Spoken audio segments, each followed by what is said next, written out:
తెలంగాణ రాష్ట్ర అసెంబ్లీలో ఒక దళిత స్పీకర్ను అవమానించి అనుచిత వ్యాఖ్యలు చేసిన ఎమ్మెల్యే జగదీశ్వర్ రెడ్డిని శాశ్వతంగా బర్తరఫ్ చేయాలని కాశీపేట మండలంలోని కొండాపూర్ యాప వద్ద మండల కాంగ్రెస్ పార్టీ ఆధ్వర్యంలో ఆదివారం మాజీ సీఎం కేసీఆర్ ఎమ్మెల్యే జగదీశ్వర్ రెడ్డి దిష్టిబొమ్మలను దహనం చేశారు.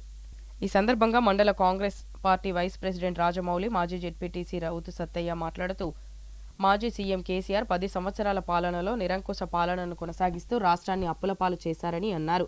రేవంత్ రెడ్డి ప్రభుత్వం అనేక సంక్షేమ పథకాలు ప్రవేశపెడుతూ పేదల అభివృద్ధికి కృషి చేస్తుందన్నారు. ఈ కార్యక్రమంలో గోలేటి స్వామి, జనార్దన్ రెడ్డి, సీనియర్ నాయకులు ఉత్తూరి సత్తయ్య, మాజీ సర్పంచ్ బూక్య రవి, అజ్మీర తిరుపతి, కాసాడి శ్రీనివాస్, మడవి వెంకటేష్, తోడేటి కృష్ణ, అక్కిపల్లి రాజేష్ తదితరులు పాల్గొన్నారు.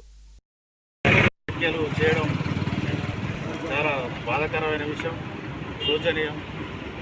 అతని వెంటనే శాశ్వతంగా అసెంబ్లీ నుంచి ఆయన సభ్యత్వాన్ని రద్దు చేయాల్సిందిగా కాశీపేట మండల పార్టీ నాయకులు మాత్రం డిమాండ్ చేస్తూ ఉన్నాం. అలాగే కేసీఆర్ కూడా 10 సంవత్సరాల పరిపాలనలో అప్పులపాలు చేసి రాష్ట్రాన్ని కష్టపట్టించిన ముఖ్య ఘనత అతనికి దక్కింది.